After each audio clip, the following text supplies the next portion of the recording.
So the Maryland State Arts Council was established in 1967 through legislation, basically the state saying the arts are important. They're important for our quality of life, for all of the benefits that they bring our communities. So we were established in legislation and with the purpose of advancing the arts in the state.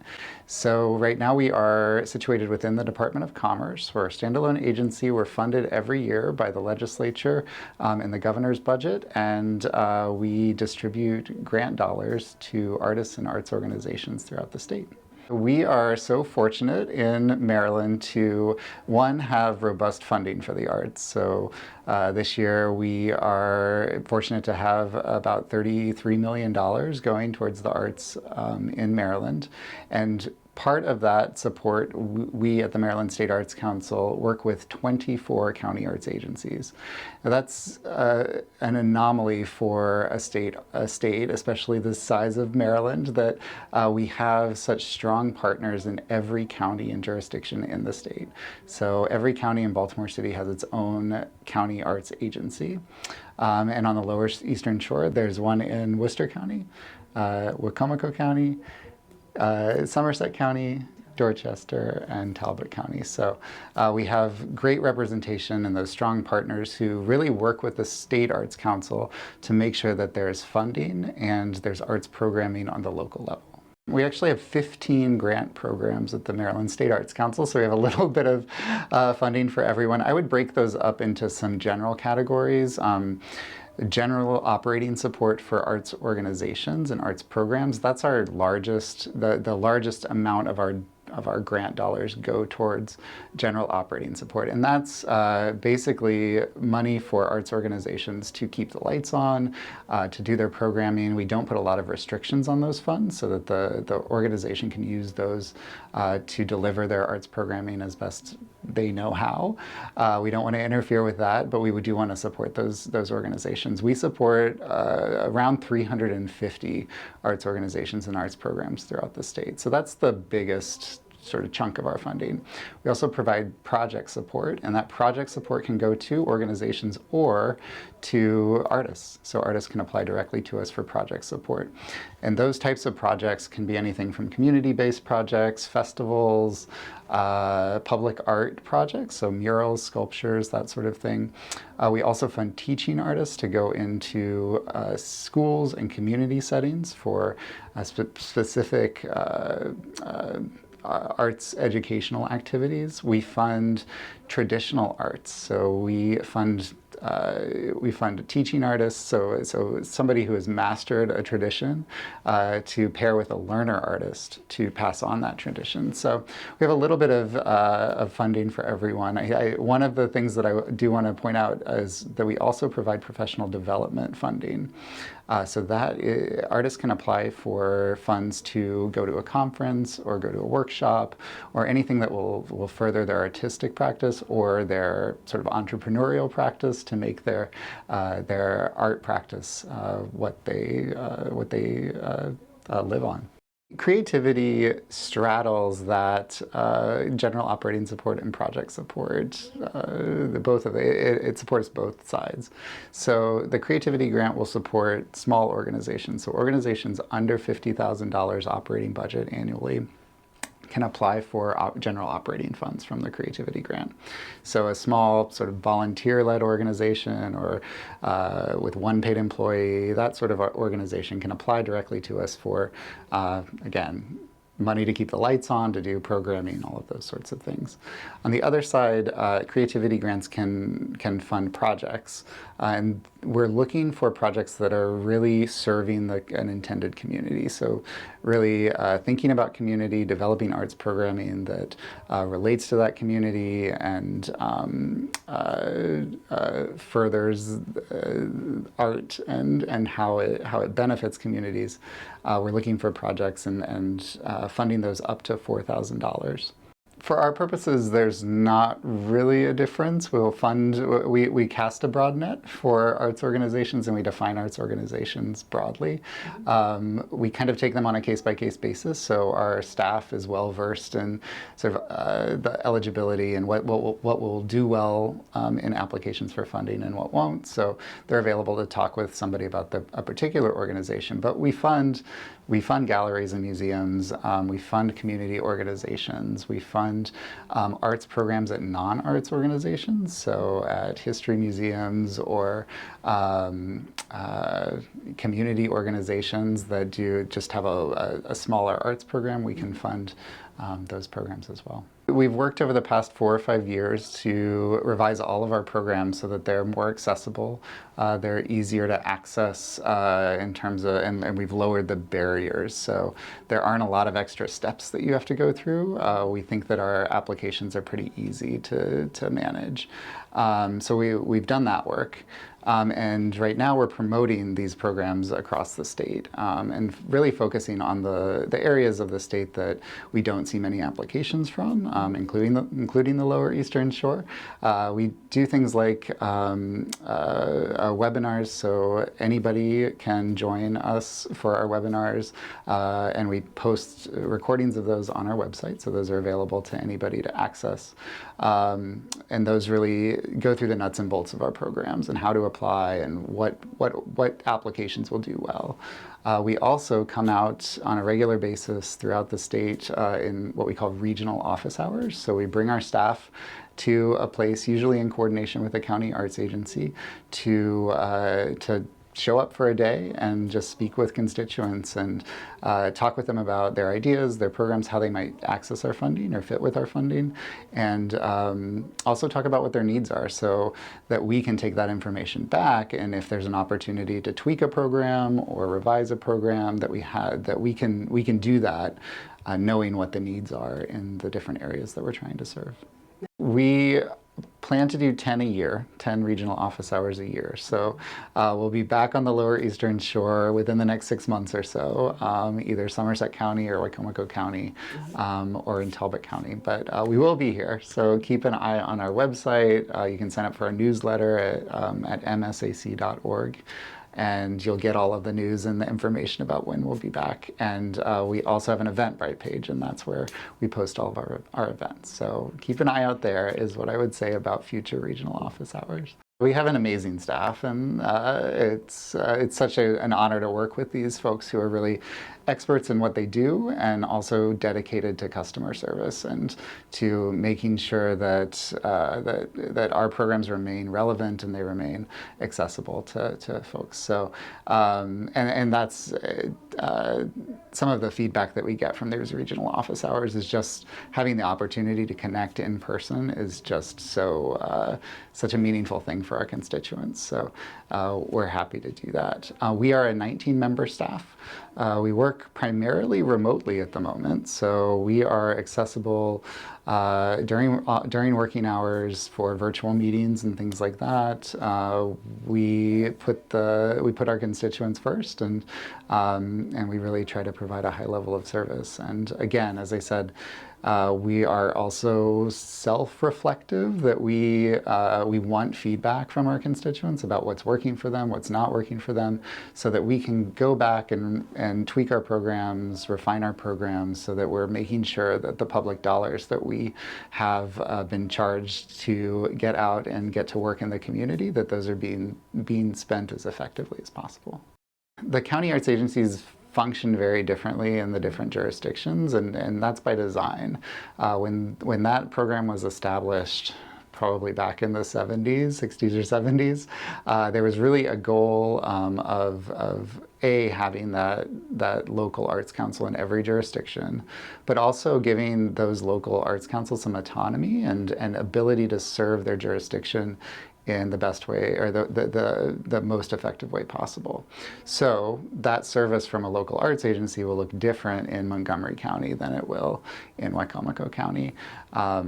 So in some instances, there's a membership structure where there's the opportunity for individual artists to be members of a local arts agency and to participate in programs that way. In other places, that's not an option, but in any case, it's not a requirement of the State Arts Council for an artist to receive funding from us.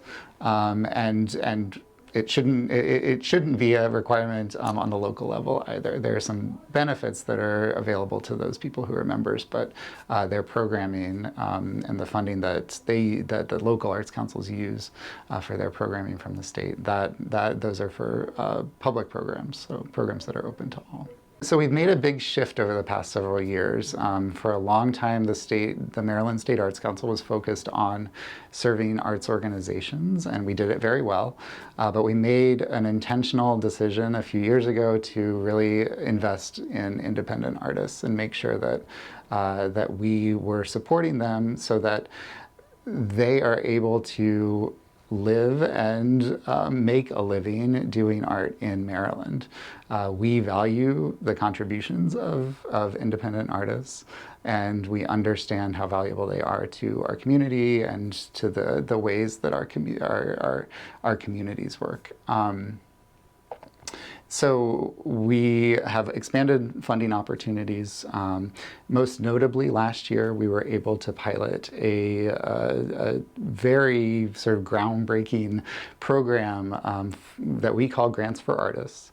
It is like general operating support for organizations. This is sort of general operating support for independent artists, money that artists can use for living or working expenses. That was developed over several years of listening to independent artists and what their needs are. And sometimes an independent artist just needs childcare for a couple hours to get into the studio so that they can focus on their work, and so that they can prepare for a show, or so that they can prepare to sell their goods and package their goods so that they can make a living off of their art. So we're providing funds to those artists to really make a living and contribute back to the economy of Maryland. We're really excited about that. As I said, we were able to pilot that last year because we had some extra funds added to our budget to help with pandemic recovery. And yeah, we're really excited to see the impact of those. It was, if I can talk about that for just a moment, that was in our FY23 budget. We received $40 million over our already record $30 million budget to distribute throughout the art sector. A lot of that went out through general operating support, but a lot of that went to independent artists, and that was really a once-in-a-lifetime, once-in-a-generation investment. I don't know that we're going to see that type of investment anytime soon, but I'm very excited to understand the impact and tell the story of that impact so that we can show that investing in the arts pays dividends. We have one of the, I would say the strongest, but also one of the oldest programs for supporting the traditional arts in Maryland. And traditional arts we define very broadly. They aren't traditions that are from Maryland. They are traditions that exist in Maryland, and they're culturally based. So we have several programs within our Maryland Traditions portfolio. One is our support for our regional folklife centers. Those regional folklife centers are 8 centers throughout the state that serve traditional and folk artists. They provide resources, they document folk and traditional arts, and in a lot of ways highlight them and support artists. We also support artists directly through our Folklife Apprenticeship program, and that pairs what we call a master artist, so somebody who has mastered an art form, with a learner artist for up to a year to pass on a tradition, to make sure that those traditions continue on with us. And we also highlight the traditions that exist in Maryland through our Heritage Awards program. So that recognizes people or places or traditions in Maryland and provides a little bit of funding, but really provides a platform to make sure that we elevate those traditions and those people who mean so much to our state. We really support all types of art. We do not support the culinary arts except when they relate to a cultural tradition. But otherwise we support a wide berth of art, from visual art to literary art to performing arts, digital media arts, graphic design, fashion. Like it surprises me often when I see the grantee list how we're able to support such a wide and diverse body of artists and a body of work. We support several film festivals in the state. We also support, gosh, I actually looked at this the other day. It was something like 30 organizations that are either focused on art, or excuse me, focused on film or supporting filmmakers who have a significant film presence. So we do support we do support filmmakers and film festivals and that sort of thing. One thing that we're really excited about is our new capital program. We're calling it the Arts Capital Program. It was established in legislation in 2021. We're finally able to bring it to fruition this year, which is our fiscal year 2024. It provides $3 million, or access to $3 million in capital funds, a type of funding that we generally haven't been able to provide. That's for construction, renovation, for building projects, for accessibility projects, so physical accessibility to arts venues. And that will be available starting in January to organizations, to arts organizations and cultural organizations that offer public programming.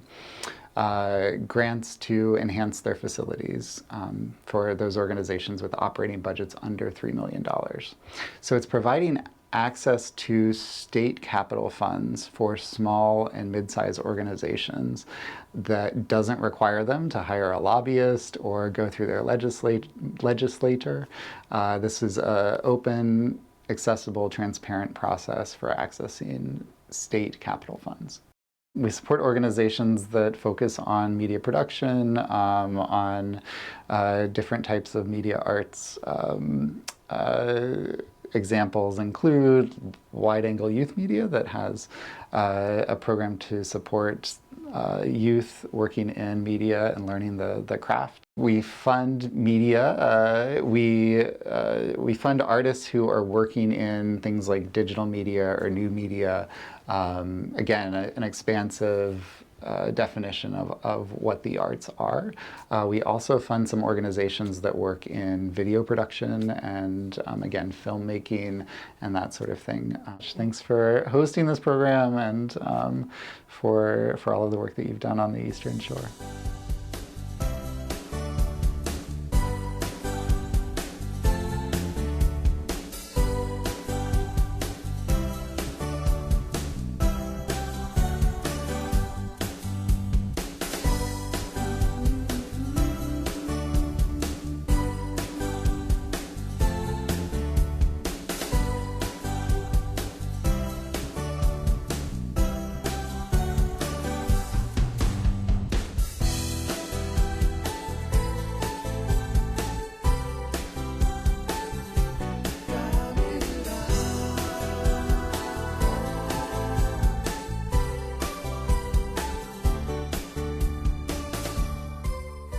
At the Maryland State Arts Council, we believe in the transformational power of the arts, and we believe that every Marylander should have access to the arts.